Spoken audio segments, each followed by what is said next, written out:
ആരൊരാളതിന്മാർഗം മുടക്കുവാൻ ദിഗ്വിജയത്തിനായിൻ സർഗശക്തിയാം ഇക്കുതീരയെ വിട്ടയക്കുന്നു ഞാൻ എന്നൊക്കെ വിചാരിച്ചിട്ട് ഒറ്റയ്ക്ക് തീരുമാനമെടുത്തതാണ് ബീവറേജിന്റെ കാര്യത്തില്, നമ്മുടെ ബെക്കാടിയുടെ കാര്യത്തില് വി ഡി സതീശന്റെ ഉള്ളിൽ നിന്ന് തന്നെ കാര്യങ്ങളൊക്കെ പുറപ്പെട്ടിട്ടുണ്ട്. തീർച്ചയായിട്ടും ഞാൻ ഒരു കാര്യം പറയട്ടെ, ഈ ഒരു ഗവൺമെന്റ് താഴത്തിടാൻ വേണ്ടിയിട്ട് പ്രതിപക്ഷം വേണ്ടി വരില്ല. അതിന് ഭരണപക്ഷം തന്നെ മതിയാകുമെന്നുള്ളതാണ്. ഇതൊന്ന് കാണ്. നിങ്ങൾ കണ്ടു എന്ന് വിചാരിക്കുന്നു അല്ലേ? ഇനി കണ്ട് മനസ്സിലാകാത്തവർക്ക് ഞാൻ വായിച്ചു തരാം.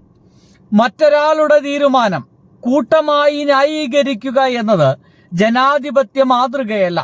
നല്ല കാര്യങ്ങൾ പറയാനുള്ള സമയം വ്യക്തതയില്ലാത്ത ന്യായീകരണങ്ങൾക്ക് ചിലവഴിക്കുന്നത് വലിയ നഷ്ടം. മുഖ്യമന്ത്രിക്കെതിരെ പരോക്ഷ വിമർശനവുമായി ജിൻഡോ ജോൺ. ഇതിനു മുമ്പും ഇദ്ദേഹം ഇങ്ങനത്തെ ഒരു വിമർശനം ഉണ്ടാക്കിയിട്ടുണ്ട്. അത് ഇതേ മുഖ്യമന്ത്രിയുടെ മേനോൻ പ്രയോഗത്തിനെതിരെയാണ്.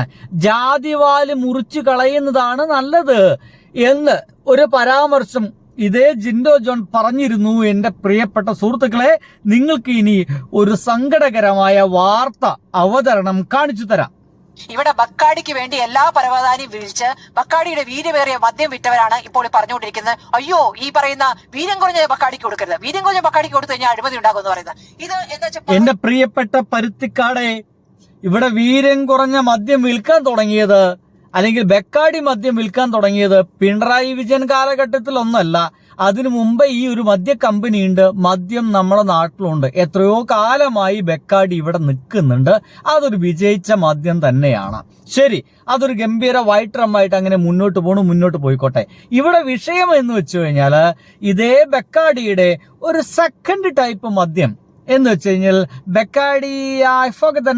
ബെക്കാടി ബ്രസാഡോ സംതിങ് ലൈക്ക് അങ്ങനത്തെ ഒരു മദ്യം വളരെ അധികം സോഫ്റ്റ് ഡ്രിങ്ക് പോലെ, ഏതൊരു കുട്ടിക്കും കുടിക്കാൻ കഴിയുന്ന ഡ്രിങ്ക് പോലെ, കയ്പൊന്നുമില്ലാതെ നല്ല മധുരത്തിൽ ഇറക്കാൻ പോകുന്നു.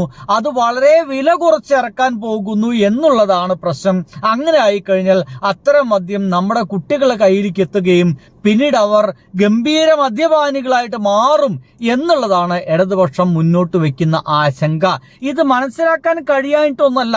പക്ഷേ നമുക്ക് സ്മൃതി പരുത്തിക്കാടിന് ഇപ്പൊ എന്ത് വേണം? നമ്മുടെ വി ഡി സതീശനെ എന്ത് ചെയ്യണം? അങ്ങനെ സോപ്പിട്ട് പതപ്പിച്ച് പുറത്തേക്ക് ഇറക്കണം. എന്തായാലും കേട്ടോക്കൂ, കരച്ചിലാണ് കേട്ടോ, ഫുള്ള് കരച്ചില്. ഞാൻ പറഞ്ഞുതരാം. ഇവിടെ മുഖ്യമന്ത്രി ആദ്യം മനസ്സിലാക്കേണ്ടത് നിങ്ങൾ ഒറ്റയ്ക്കാണ്. ശ്രീ വി ഡി സതീശൻ, നിങ്ങൾ ഒറ്റയ്ക്കാണ് മുഖ്യമന്ത്രി. നിങ്ങൾക്ക് പാർട്ടിയുടെ പിന്തുണയില്ല. അങ്ങനെ പറയരുത്. വി ഡി സതീശൻ ഒറ്റയ്ക്കല്ല. സ്മൃതി പരുത്തിക്കാടുണ്ട്. എങ്ങനെ വി ഡി സതീശൻ ഒറ്റയ്ക്കാവും? വി ഡി സതീശന് എന്തെങ്കിലും പ്രശ്നം വരുമ്പോൾ ന്യായീകരിക്കാൻ വേണ്ടിയിട്ട് പാർട്ടിയിൽ ഒരെണ്ണം പോലും ഇല്ലെങ്കിലും സ്മൃതി പരുത്തിക്കാടുണ്ടാവും. അവരിങ്ങനെ ചർച്ചയിൽ വന്നിരുന്നിട്ട് പരമാവധി വെളുപ്പിക്കാനുള്ള എല്ലാ ശ്രമവും നടത്തും. പക്ഷെ ഒരു കാര്യമുണ്ട്, പാർട്ടിയിൽ ഒരുത്തൻ പോലും വി ഡി സതീശനെടുത്ത തീരുമാനത്തിന് അംഗീകരിച്ചുകൊണ്ട് അതിനെ ന്യായീകരിച്ചുകൊണ്ട് വന്നിട്ടില്ല എന്നുള്ളതാണ് യാഥാർത്ഥ്യം. ഈവൻ ലിജു ആയിട്ടുള്ള ഈ മദ്യത്തിന്റെ കാര്യങ്ങളൊക്കെ നോക്കേണ്ട മന്ത്രി പോലും വന്നിട്ടില്ല. അദ്ദേഹം പറയുന്നത് ഞാനൊന്നും അറിഞ്ഞില്ലേ രാമനാരായണ, അദ്ദേഹം എന്തൊക്കെയോ തീരുമാനമെടുക്കുന്നു, ഞാനൊന്നും അറിഞ്ഞില്ല. അതായത് എല്ലാതും ഞാനാവട്ടെ എന്ന് പറയുന്ന ഒരു പരിപാടിയിലേക്ക് വി ഡി സതീശൻ ഇറങ്ങിയിട്ടുണ്ടോ? എന്താ അങ്ങനെ വി ഡി സതീശൻ മേനോൻ ഇറങ്ങിയിട്ടുണ്ടോ എന്നുള്ളതാണ് ഇപ്പോൾ പൊതുവിലുള്ള സംശയം. എന്തായാലും ഇവിടെ പറയുന്നു, പാർട്ടിയിൽ ഒരാൾ പോലും വി ഡി സതീശനെ സപ്പോർട്ട് ചെയ്യാനില്ല എന്ന് ഇപ്പോഴുതാ നമ്മുടെ ഈ കൊച്ചു വന്നിരുന്ന് പറയുന്നു. നിങ്ങൾക്ക് മറ്റു മന്ത്രിമാരുടെ പിന്തുണയില്ല. ഇത് പുറത്ത് ഒരു വശത്ത് പോലും ഇത് വിശദീകരിക്കാൻ, അങ്ങ് എന്താണോ ഉദ്ദേശിക്കുന്നത് എന്ന് വിശദീകരിക്കാൻ ഒരു മന്ത്രിയോ ഒരു പാർട്ടി വക്താക്കളോ ചർച്ചയിൽ തയ്യാറാകുന്നില്ല. അവർക്കത് അറിയില്ലാഞ്ഞിട്ടാണോ അത് വേണ്ട എന്ന് നിശ്ചയിച്ചിട്ടാണോ അത് അംഗീകരിക്കാൻ? അത് അറിയാനിട്ടാണോ? ഈ മന്ത്രിസഭയിൽ എത്ര പേരുണ്ട്? മുഖ്യമന്ത്രി ഇപ്പൊ തെറ്റല്ലാതായിട്ടുള്ള വിഷയങ്ങൾ ഒരു തീരുമാനമെടുത്തെന്ന് വിചാരിക്കുക. ഇവിടെ കട്ടയ്ക്ക് നിൽക്കണ്ടേ? ഒപ്പം പിണറായി വിജയൻ എടുക്കുന്ന തീരുമാനത്തിനൊപ്പം കട്ടയ്ക്ക് നിന്നിട്ടില്ലേ ഇവിടുത്തെ ഇടതുപക്ഷ നേതാക്കന്മാർ, ഇടതുപക്ഷത്തുള്ള എല്ലാ മന്ത്രിമാരും? പിണറായി വിജയൻ തെറ്റ് ചെയ്തില്ലോ, ശരി ചെയ്തില്ലോ, സംഗതി അവിടെ കിടക്കട്ടെ. തീരുമാനമെടുത്തിട്ടുണ്ടോ? പിണറായി വിജയൻ പറഞ്ഞ വാക്കിനൊപ്പം കട്ടയ്ക്ക് നിൽക്കും. ഞങ്ങളൊപ്പമുണ്ട് സഖാവെ എന്ന് പറഞ്ഞുകൊണ്ട് ഒറ്റയ്ക്ക് നിന്ന് പൊരുതി നിൽക്കില്ലേ? ഇപ്പോൾ നോക്ക്, VD സതീശൻ ഈ ബെക്കാടി വിഷയത്തിലെടുത്ത വളരെ സ്പീഡേറിയ ആ ഒരു തീരുമാനത്തില് ഒരു കോൺഗ്രസ്സുകാരൻ പോലും VD സതീശ മേനോനെ സപ്പോർട്ട് ചെയ്തുകൊണ്ട് വരുന്നില്ല. എന്തുകൊണ്ടാണത്? വൈ ഡിസ് ഹാപ്പനിങ് സോ? Listen me. കൂടുതൽ അറിയുക. അതുകൊണ്ട് പറയാൻ അങ്ങ് മാത്രമേ ഉള്ളൂ, അങ്ങ് തന്നെ അത് വിശദീകരിക്കേണ്ടി വരുമെന്നുള്ളതാണ്. ഇതിൽ ഈ പറഞ്ഞ കൂട്ടുത്തരവാദിത്വം എന്നൊക്കെ പറയും. ഇന്നലെ വരെ എന്തായിരുന്നു വാർത്ത? M. ലിജു എക്സൈസ് മന്ത്രി അതാ മുഖ്യമന്ത്രിയോട് അതൃപ്തി അറിയിക്കാൻ പോകുന്നു. പോയോ? കണ്ടോ? അങ്ങനെ ഒരു കാര്യമേ ഉണ്ടായിട്ടില്ല. അദ്ദേഹത്തിന് അതൃപ്തി ഉണ്ടായിരിക്കാം, പക്ഷെ അങ്ങനെ ഒരു കൂടിക്കാഴ്ച ഉണ്ടായിട്ടില്ല.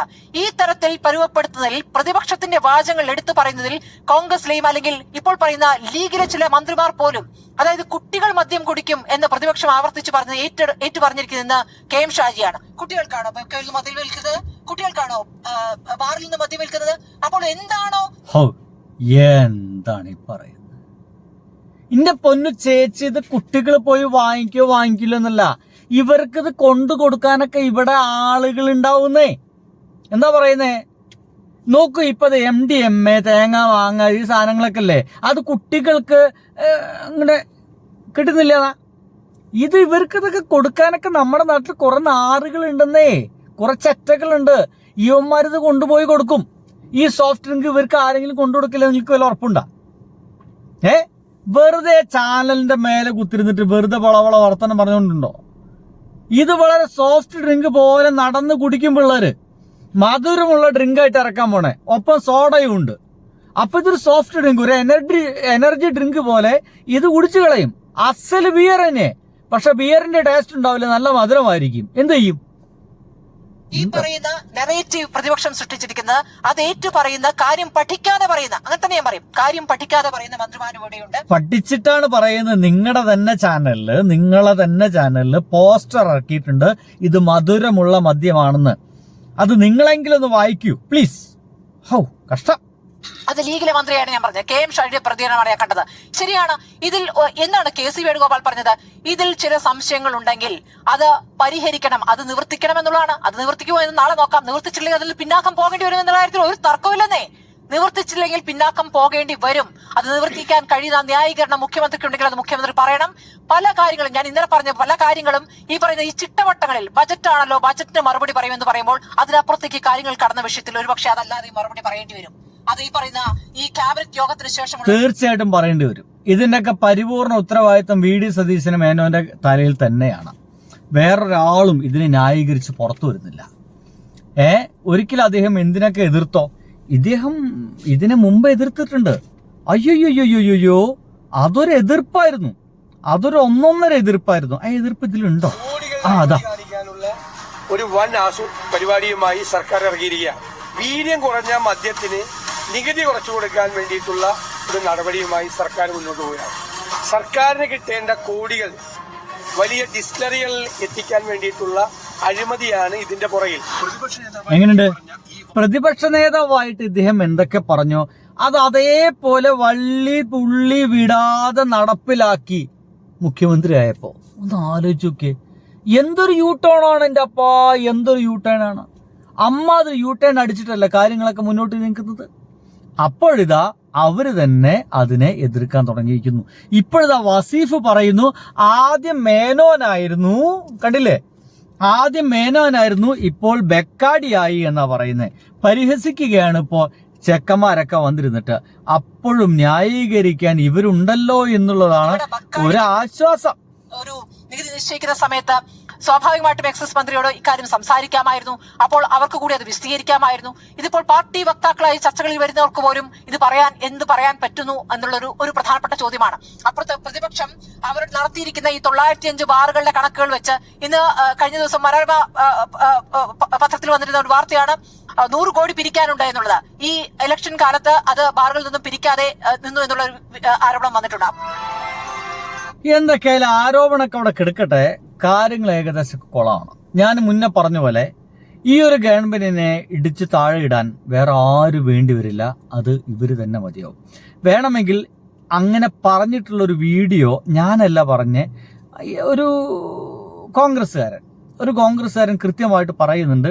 മിക്കവാറും സംസ്ഥാന ഭരണം, കേരള ഭരണം പ്രതിപക്ഷത്താൽ തകരില്ല എന്നുള്ളത് ഉറപ്പിച്ചു.